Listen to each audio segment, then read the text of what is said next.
Bienvenue sur Ténébrisomnia pour mon un top, les livres préférés de tous les temps. Allons-y, c'est parti.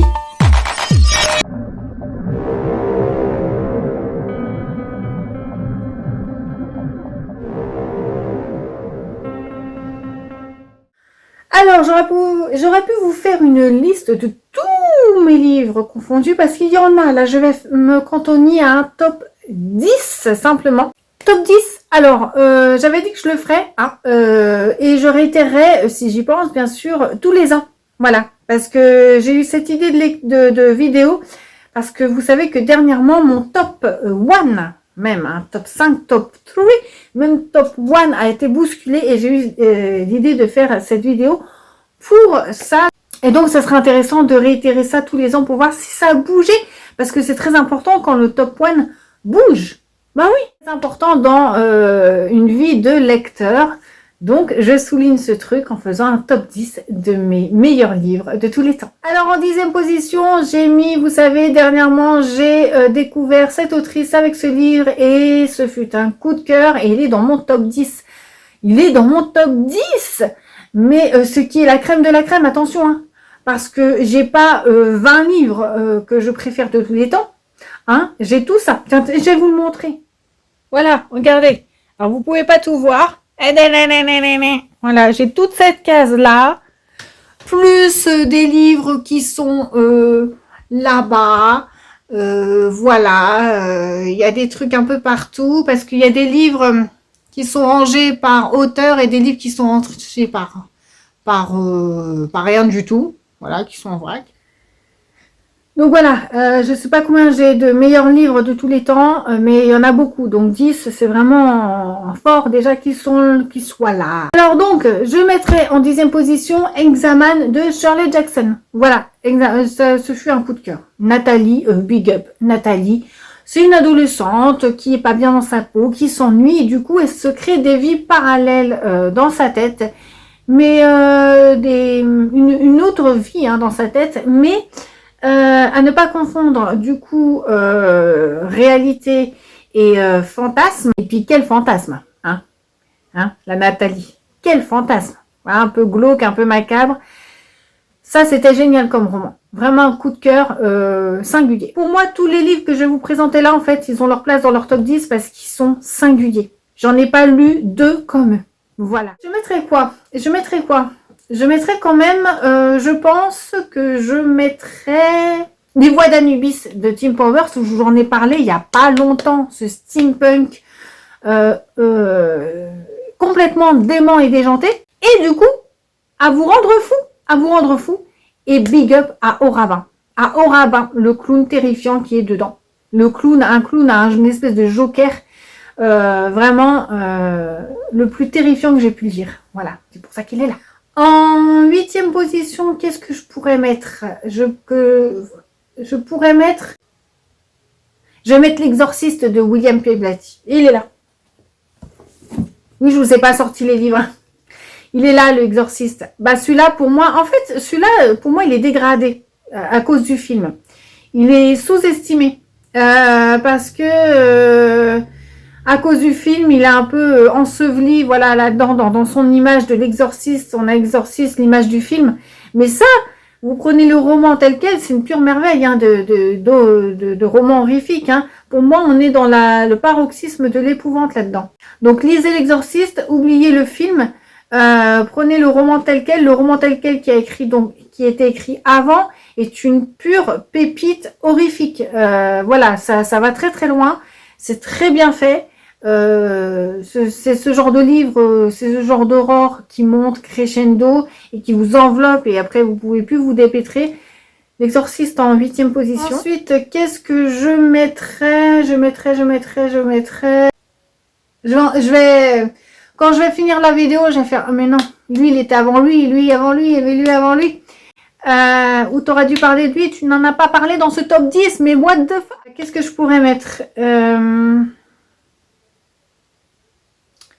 Parce que ça, moi, j'ai mes 5 premiers, c'est sûr. Mais là, en 7e position, Monsieur Vertigo. Ah, on change un peu de registre. Mais j'étais obligée, de Paul Auster. Monsieur Vertigo de Paul Auster. C'est une pépite de chez Pépite, ce livre.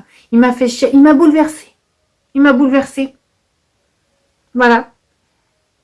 Ce gamin des rues qui rencontre ce vieil homme qui va le prendre sous son aile, et ce vieil homme va apprendre au gamin Walt à voler, à voler, à voler. Ensuite, il va faire de représentations. On va devant les gens qui vont être ébahis, éblouis devant ce gamin qui vole. Bien sûr, il y a une sous-lecture à ce récit qui est absolument génialissime. Ce livre est une pépite, sans nom. Il n'y a pas. Voilà. En 6e position, qu'est-ce que je mettrais?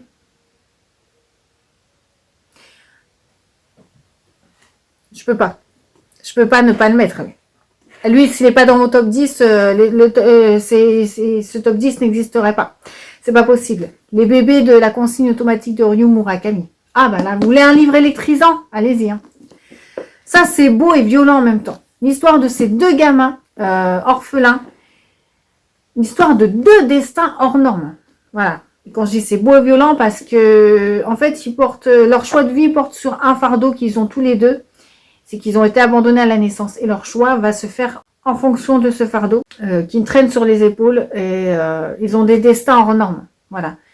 C'est punk, c'est gore, c'est violent, c'est beau, c'est drôle, c'est émouvant. Ce récit est une pépitasse aussi. En 5e position, Le Maître des Illusions de Donna Tartt. Je fais une dédicace à Vox Literaria, hein, qui a adoré ce livre, bien sûr. Que dis-je? Ironiquement, a adoré ce livre, n'est-ce pas? Vous pouvez aller voir sa vidéo, son avis sur ce livre. Et là, c'est pas ironique. Allez voir parce qu'elle est très intéressante. Voilà, elle est sortie il n'y a pas longtemps. Et ce livre est dans mon top 5. Et oui, un top 5, c'est fort. Sur je sais pas combien de livres que j'aime. Le Maître des Illusions de Donna Tartt. Ce que j'ai aimé dans ce livre, justement, c'est que ça tient que sur un élément. Un élément. On ne s'en va pas dans différents chemins. Un élément. Le meurtre au sein d'un groupe d'amis. Mais qu'est-ce qui se passe? Et pendant 700 pages, Donna Tartt va nous raconter ce que ressentent ces gens par rapport à ce meurtre. Voilà. On a affaire à des gens antipathiques, imbus de leur personne, qui méprisent tout le monde. C'est ça qui est intéressant. C'est ça qui est intéressant. On est dans la tête de ces gars-là. Et Donna Tartt, comment elle décrit, c'est une pure merveille. Moi, elle m'a retourné le cerveau. Ce livre est quand même très, comme je disais au début de la vidéo, très singulier, hein, très particulier. Et un sentiment que j'ai eu propre à ce livre. Vraiment. 4e position, je mettrais ça de Stephen King. On arrive là dans le dur. Ils sont là. Voilà, rien que pour la beauté des couvertures, ça de Stephen King. Oh bah en fait ce bouquin c'est plus un univers. C'est Bienvenue à Derry. Bienvenue à Derry, et vous verrez tout ce qui s'y passe. Et il s'en passe des choses. C'est une petite anthologie de la peur, hein. Une petite encyclopédie de la peur. Voilà, pour moi c'est presque de la philosophie là-dedans dans la sous-lecture.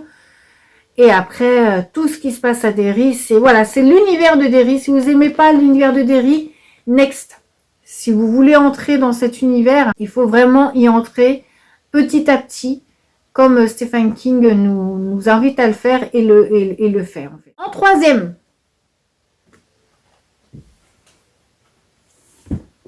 il est là. American Psycho de Bret Easton Ellis. Alors ce livre, c'est une pépitasse aussi parce que c'est une... voilà, on est avec un psychopathe, tellement psychopathe, il est enfermé dans sa psychopathie, quoi. Et le message de ce livre est fort quand même.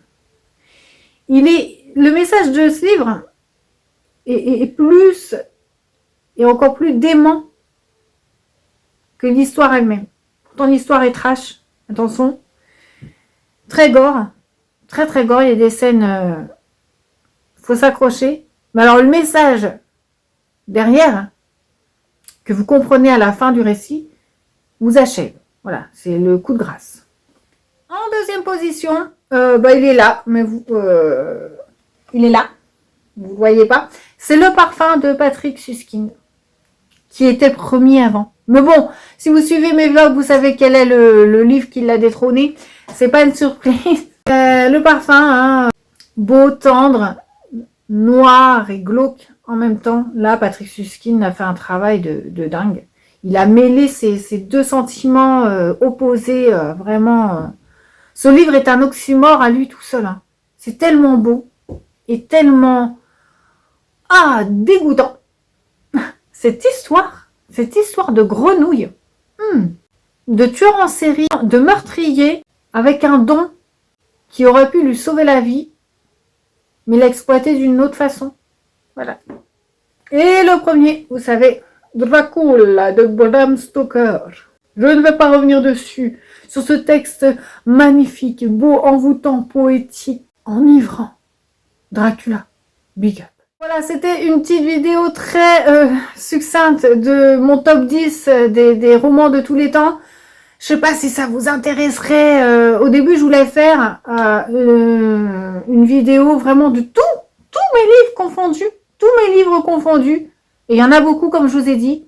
Voilà, je voulais passer en vitesse comme ça avec tous les livres que j'aime.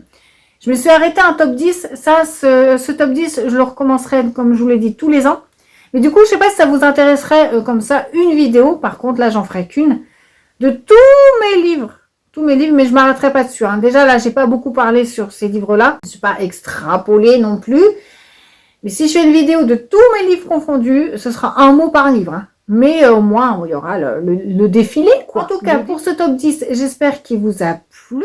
Je vous dis à bientôt sur Ténébris Somnia.